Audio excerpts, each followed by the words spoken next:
Good morning, everyone. To the Schools Division of Palawan, Dr. Elsie T. Barrios. The Public School District Supervisor, Barajas Central District, Dr. Joseph K. Boluarte. The School Principal of San Jose Ross National High School, Ma'am C.P. Diesel Vinubia.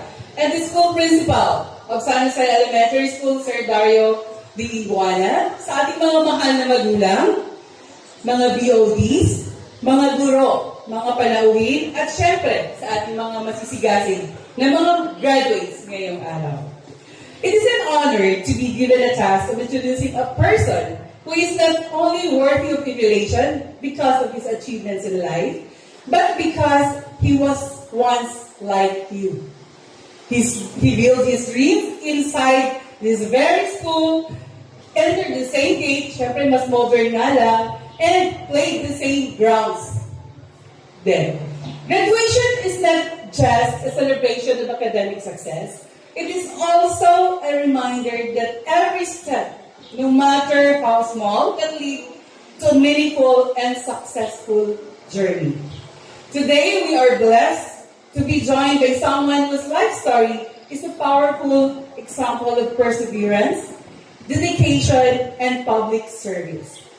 Graduation is not just a celebration of academic success, but it's also a reminder that every step, no matter how small, can lead to a meaningful and successful journey. He was born on July 16, 1977 in Kabangkalan, Negros Occidental to Mr. Severino Gallego Gamucha and Mrs. Adelina Ocate Castel. Lumaki siya sa isang pamilyang may simpleng pamumuhay, ngunit puno ng pangarap.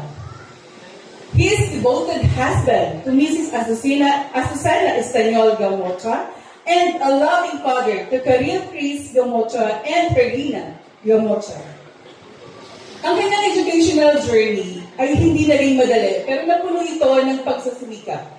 He finished his elementary education as second honorable mention sa Sandoval Elementary School. Sa high school naman, he studied at Palawan National Agricultural College under the Self-Sustained School Program and later graduated as fifth honorable mention sa San Jose Bayanihan High School na ngayon ay San Jose Rojas National High School na. He pursued a vocational course, earning a certificate of forest ranger and later a Bachelor of Science in Forestry sa Western Philippine University in 2001. He passed the forester's licensure examination with a rating of 81.05%. Diba? Isang napakalaking achievement yon. Pero hindi daw nagtatapos ang kanyang pag-aaral. He completed his Masters of Science in Rural Development in 2013 and is currently pursuing his doctoral or PhD in Development Administration major in Public Governance sa Philippine Christian University.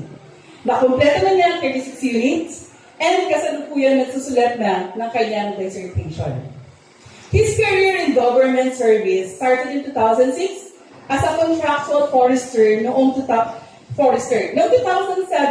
he became a Project Development Officer 2 sa Provincial Government of Palawan. In 2015, he became a Permanent Forest Technician sa Department of Environment and Natural Resources, or the DENR, sa Mimaropa Region, and later promoted to Forester 2 in 2017. Just recently, just last February 9, 2014, he was promoted as Forester 3 and now detailed at the DNR, Mimaropa Region Provincial Environment and Natural Resources Office in Palawan. Ang kanyang buhay ay patunay na ang tagumpay ay bunga ng tiyaga, disiplina at paninindigan sa serbisyo. He serves not only as a public servant, but as a role model for the youth.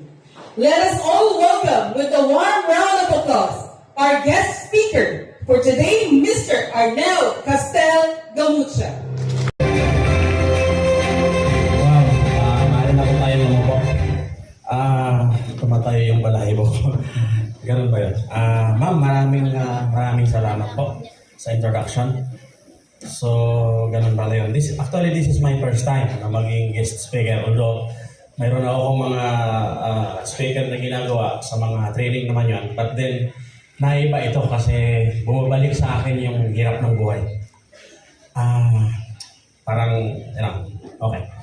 Good morning po sa inyo lahat, mga magulang, mga mag-aaral, o magsisipagtapos ngayong araw na ito, April 14, 2025. At sa mga bisita, sa ating mga mahal na guro, lalo na po kila Ma'am May Gabuco.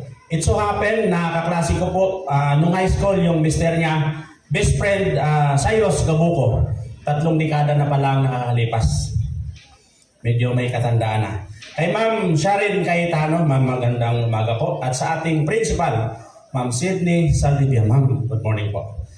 Maraming salamat po sa inyong lahat. Kaya nung tinawagan ako ni Ma'am May na maging inyong guest speaker, kako, oo. Dahil okay po, dahil isang pagkakataon na mai-share ko rin sa inyo yung aking buhay kumbaga. Of course, araw nyo to sa ngayon. Isang karangalan na ako'y tumayo at magsalita sa inyong harapan. Nagpapasalamat po ako sa pag-imbita sa akin dito sa ating ika-48 commencement exercises and 8 senior high school graduation with the theme Generation of Unity, Partners for New Philippines upang makapagpahayag ng aking ideas at karanasan na pwedeng maging inspirasyon ng bawat isa. By the way, I want to introduce myself. I am Forester Arnel C. Gamutya, a government employee and currently working at the DNR Provincial Environment and Natural Resources Office bilang hepe ng Monitoring and Enforcement Section ng DNR Palawan. Ngayong araw na ito, tayo ay nagtipon-tipon upang ipagdiwang ang isa sa pinakamahalagang yugto sa buhay ng mga estudyante, ang pagtatapos ng isang paglalakbay. Isang paglalakbay na puno ng pagsubok, sakripisyo at tagumpay. Isa itong simbolo ng walang sawang dedikasyon, pagpupursige at pagmamahal sa inyong mga pangarap. First of all, I want to acknowledge ang ating mga graduates for making it this far sa sakripisyo ng ating mga magulang na walang sawang gumagabay sa inyo. You all know naman, ng high school ay hindi madali. It is a roller coaster ride because I myself have been a high school student once. Dumaan din ako dyan. And it is not all about exams, books, and projects. It is a ride full of mixed emotions. There are times na tayo ay masaya because of memories with our friends, teachers, and classmates.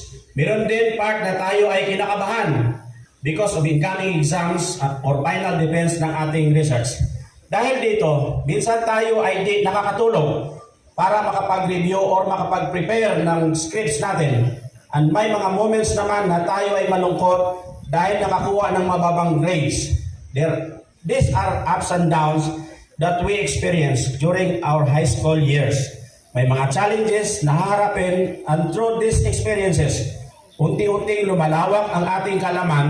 Ang mga experiences na ito ay mas binibigyan tayo ng strength o mas maging careful sa mga desisyon na gagawin in the future. I'd like to take this opportunity para talakayin ang 3 mahalagang katangian na kailangan ng isang estudyante para magbigay gabay habang tinatahak ang inyong landas at kung papaano ito ma-apply sa ating kanya-kanyang buhay. Purnuin kung ano nga ba ang dapat na ma-improve sa inyo. Kung may mga bagay ba na nakasagabal na hindi tayo lang binibigyan pansin, and bakit mahalaga ang pagkakaroon ng awareness sa pagkakaroon ng maayos na desisyon. Ang 3 katangian na ito ay ang pagkakaroon ng una, focus, pangalawa, self-discipline. Ang pangatlong katangian ay resilience. Ano ba ang focus? According to James Clear, focus is the art of knowing what to ignore. You need to determine ang inyong life purpose. Itanong mo sa sarili mo kung ano ba ang mga gusto mong gawin. Ano yung role mo sa ibang tao, family, community, and friends. Ano ba yung na-imagine mong buhay mo after college or high school? Gusto mo bang pagsilbihan ng publiko or maging public servant? Government service or politics? Kagaya ko, I am a forester in profession, but dissertation na lang ang kulang ay magiging isang doktor na ako. Doctor of Philosophy, PhD in Development Administration, major in Public Governance, and currently working in the Department of Environment and Natural Resources. We are the primary government agency responsible for the conservation, management, and development of the Philippine environment and natural resources, including forest, lands, minerals, and wildlife. Kung gusto mong maging mayaman, magtayo ka ng sarili mong business or self-employment. O huwag kang papasok sa politika kung gusto mong maging mayaman. Delikado yon. Nandoon ang korupsyon. Kung doktor ka, pwede kang magtayo ng sarili mong clinic. Kung hindi naman, ay gusto mo lamang simpleng buhay, i-enhance yung mga skills mo, pwede kang maging sculptor, artist, programmer, web developer, or maging vlogger, or maging environmentalist. Sa totoo lang, sino ba naman ang mag-akala na marating ko ang estadong ito na ang layo compare sa aking munting pangarap back in high school days? Nga daw sa wala lang. After mong ma-determine ang yung life purpose, you need to concentrate on the things na nasa tingin nyong makakatulong sa inyo na ma-achieve ito. And ignore nyo naman yung mga bagay na maaring maging hindrance or obstacles such as negative thoughts, actions, and behaviors. So dahil sa you need to be focused on anything in order for you to succeed and subsequently attain your goals.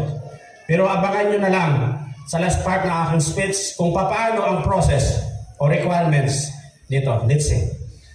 Sa pangalawang katangian naman, ang kailangan ng isang estudyante ay ang pagkakaroon ng self-discipline. Dahil papasok, ang iba sa inyo, of course, tutuloy sa college. Yung iba dahil K-12 na, pwede na mag-work. According to Jim Rohn, discipline is the bridge between goals and accomplishments. Self-discipline is tumutukoy sa kakayahan ng isang tao kung paano makontrol ang sarili para magkaroon ng productive at organized na routine, lalo na sa mga bagay na maaaring makadlang sa inyong ninanais na makamit. For self-discipline, una, kailangan natin ng malinaw na purpose na magbibigay gabay sa inyong mga actions at decisions. Kung alam mo naman kung ano yung gusto mong makamit in the future, mas mapadali ito when it comes to decision making para malaman kung anong hakbang ang kailangan mong gawin. Sunod naman ay ang pagpaplano. Ito ay pagkakaroon ng detailed na plan which is makakatulong sa pag-prioritize ng kung ano ang mga gagawin o hindi mga dapat gawin. Pangatlo naman ay ang pag-control ng emotions at impulse. Dito naman is ma-enhance yung mga kakayahan na makontrol yung emotions katulad ng galit, stress o happiness na maaaring makaapekto sa inyong mga desisyon. Kasama na din dito ang hindi pagpapadala sa impulsive na decision or pabigla-bigla lang without thinking kung ano ba ang posibleng outcome nito. Pang-apat naman is pagpapahalaga sa oras. Isa sa pinakamahalagang bahagi ng self-discipline ay yung pagkakaroon ng time management na dapat alam natin kung saan ilalaan yung oras natin, yung hindi masasayang sa mga bagay na hindi naman nakaka-benefit sa pag-grow natin. Katulad ng pag-spend ng time sa social media, imbes na maraming magawa o maging productive, yung araw natin nasasayang lang dahil sa ganong bagay. Kaya much better if makakaisip tayo ng mga activities or learnings na pwede natin gawin o aralin na mas makakagain tayo ng knowledge and new experiences na useful for us. Panglima ay pagtanggap ng challenges. Dapat hindi tayo takot na magtanggap ng mga hamon o pagsubok sa ating buhay. Dahil dito, natin makikita yung pasensya natin o gaano ba tayo kadeterminado sa iba't ibang sitwasyon na natin kakaharapin. Na matitest natin yung sarili natin kung hindi madaling sumuko sa mga challenges. Hindi puro reklamo, instead maging excited na matuto. Ang huli naman ay ang pagkakaroon ng consistency.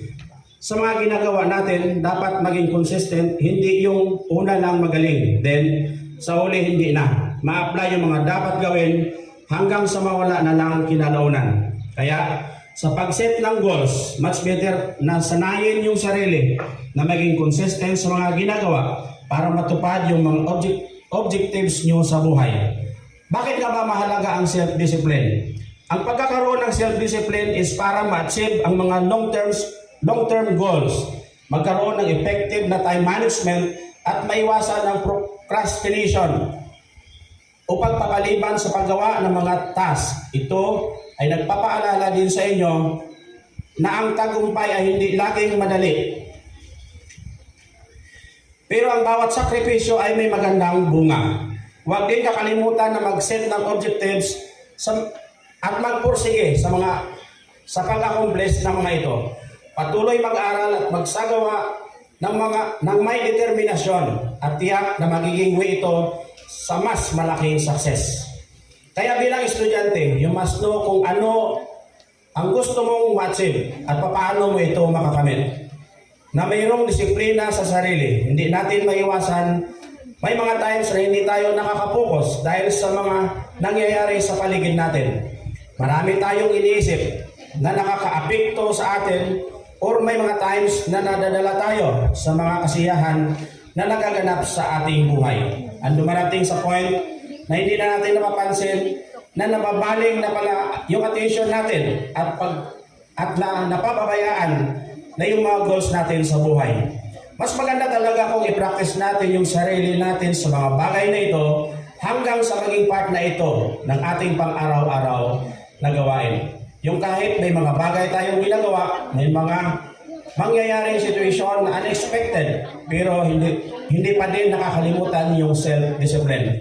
Sa madaling salita, self-discipline is nagpo-focus sa pagkakaroon ng positibong habit, pagiging responsable sa mga desisyon, paggawa ng action, at pag-control sa sarili upang ma-achieve ang mga goals. So, nang dahil sa word na self-discipline, meron akong pick-up line sa inyo. Okay lang ba? Okay. Miss, alam mo ba, hindi tayo tao, hindi tayo hayop, at hindi rin tayo halaman. Bagay tayo, miss, bagay. Pwede. Bidyo ko ito na. Magtaka ka mo, why man toward na self-discipline dito sa pick-up line? Ang sagot, kabudlay gid mangita pick-up lines about sa word na self-discipline. Daw pareho lang na kapangita ka girlfriend o boyfriend mo. Kabudlay-budlay gid. Daw kada mo nakarilita. Basta ang importante, may mga disiplina kamutanan sa inyong mga sarili, maging sa lahat ng mga bagay na inyong ginagawa. Medyo mahaba ito, no? Ang huling katangian ay ang resilience. It is an ability to recover from or adjust easily to misfortune or change. Resilience played an important role sa mga estudyante. Being resilient make us strong and adapt sa mga changes sa ating environment. Just like what happens sa isang estudyante when we experience failure sa exam. You have to be resilient and adapt new strategies and processes para makahabol ka or maka-re-exam ka. Just make immediate solutions to the problems you've met along the way. You need to belong to what good possibilities may occur. But despite that, we decided to be strong and made plans and strategies para next time, mas ma-reduce natin yung mga damages and losses na ating mararanasan.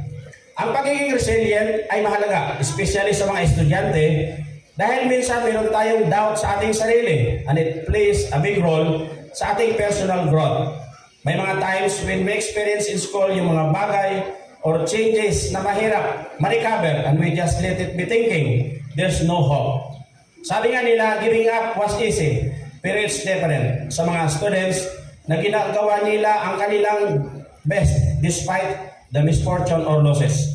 Paano nga ba maging resilient? Una, kailangan mo ng suporta. Ito ay yung mga kaibigan o pamilya na pwede mong kausapin kapag ikaw ay naliligaw or for emotional support. Huwag kang matakot humingi ng tulong sa ibang tao kapag nahirapan ka. Pwede ka rin pumunta sa mga teachers natin or guidance counselor para humingi ng advice. Kailangan mo rin ang positive mindset. Always see your struggles and challenges as an opportunity to learn and to grow. Mag-set ka ng mga objectives na madaling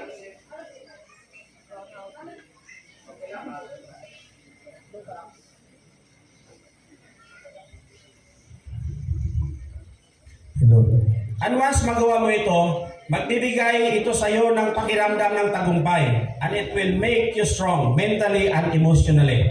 Maniwala na ang mga bagay ay magiging mas mahusay at magkaroon ng kakayahan na mapagtagumpayan ang mga kasalukuyang hamon. Ang pag-asa ay nagbibigay sa inyo ng lakas upang patuloy na sumulong. Be resourceful and creative when facing those problems.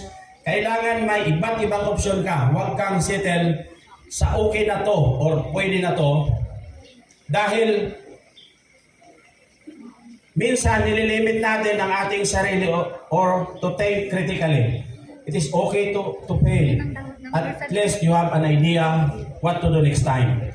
Na yung mga approach na ito ay hindi gagana, and you have to think for another options. Learn from your mistakes. I know you heard this many times. Ang ating mga mistakes and failures ay isang pagkakataon para matuto at umunlad. We learn how to be resilient as time goes by. We learn how to be resilient because of the misfortunes that comes into our life. As year goes by, one step backward, two step forward.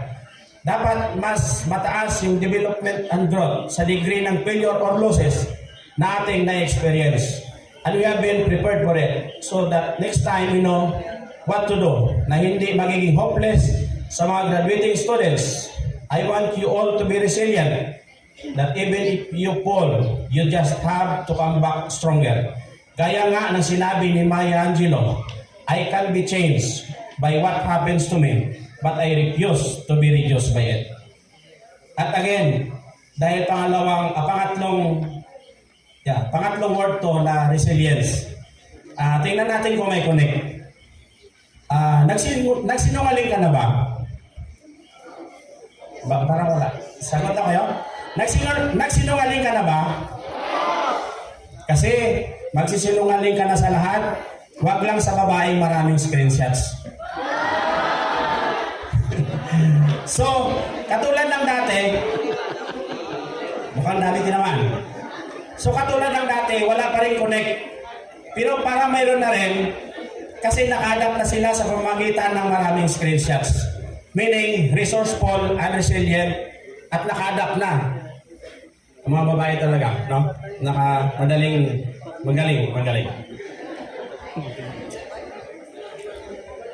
I would like to say na hindi ito ang end ng inyong journey, but it is the beginning for a new chapter. Hoping na meron kayong nakuha na take away sa aking message ngayong araw na pwedeng maging useful sa inyong future o mag-serve as motivation sa pagpapatuloy ng inyong journey. Ganun din na magkakaroon kayo ng tiyak na desisyon para sa inyong susunod na hakbang upang malaman kung ano ba ang inyong nais na gawin sa hinaharap at kung ito ba ay makakatulong sa inyong paglago. Be ready to embrace kung ano man ang next na harapin ninyo. And always remember yung nasabi natin kanina, una, focus, pangalawa, self-discipline, at yung pangatlo, resilience. As you step into the next chapter of your life, remember that learning never stops. Embrace challenges as opportunities to grow, and your passion guides you toward meaningful impact in the world. Continue to dream big, aim high, and always stay true to who you are. But before I end, mayroon tayong gagawin para may apply yung tatlong nabanggit natin, yung focus, self-discipline, at saka resilience. Dahil napaka-importante yung tatlong word na to, dahil aalis na kayo rito, either yung iba mag-work na, mag-enroll na sa college, may iba gustong kumuha ng abogado, doktor. Halimbawa, yung tatlong word na nababanggit natin, ito yon yung book na to. Kumbaga, ito yon. Ito yung pinaka-ultimate dream nyo. Out of those, kayo lahat po, 150 graduating students, Ano po ang gagawin ninyo para ma-attain or makuha nyo yung goal nyo na ito? Ano ang gagawin nyo? Palaro muna tayo. Sige daw. Anong gagawin nyo? Mayroong 150 ka estudyante kayo. Ano, para ito na yon magre-represent. Whether gusto nyo maging abogado, mayroon na. Okay. Okay, anong gagawin mo, ma'am? Kukunin or aabutin po. Wow, galing. Palakpakan naman natin si ma'am. Ma'am, saglit lang, ma'am. Ayun. Pasulat po ng name nyo dito, ma'am. Kung dito. Pati cellphone number. Hindi, joke lang. Name lang po. Oh. Pati middle initial dahil napaka-importante.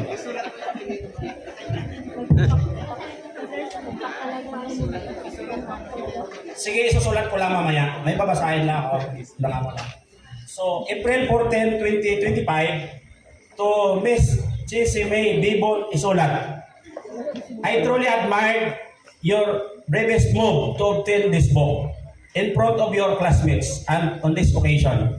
It seems that you really listened to my three main shared words during my entire speech, such as focus, self-discipline, and resilience. You're lucky enough because the author of this book is one of my professors in my PhD class. As you embark your journey, you just remember the three magic words I utterly shared to you. Signed, Forrester Arnel C. Gamudja. Ma'am, sa'yo naman. Salata na natin mamaya.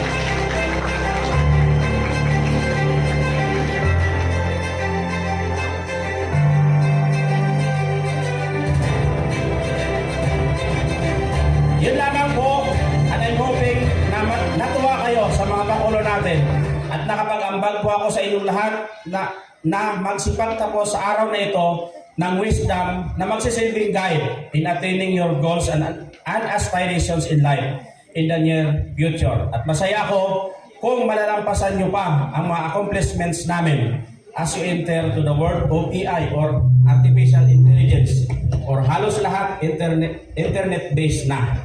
And thank you, again, thank you and congratulations. Madapog nga salamat sa inyo mga tanan.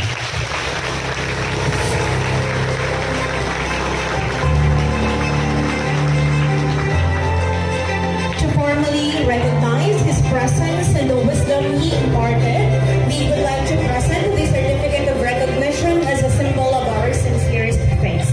May we call on our school principal, Ma'am Cindy, and our senior high school focal person, Ma'am Shereen, to join us on stage to present the certificate.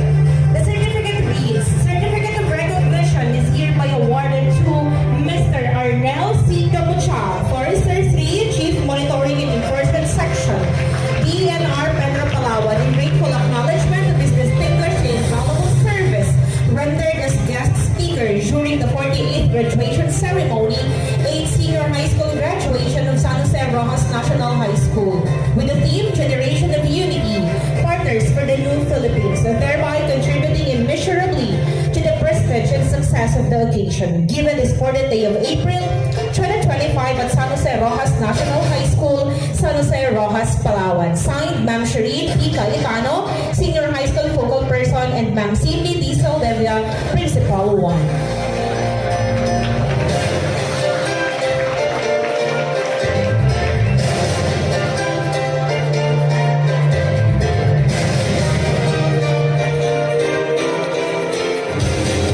Once again, thank you, sir, for being part of this unforgettable occasion. We are honored by your presence, and we hope this will not be the last time we welcome you back to San Jose Rojas National High School.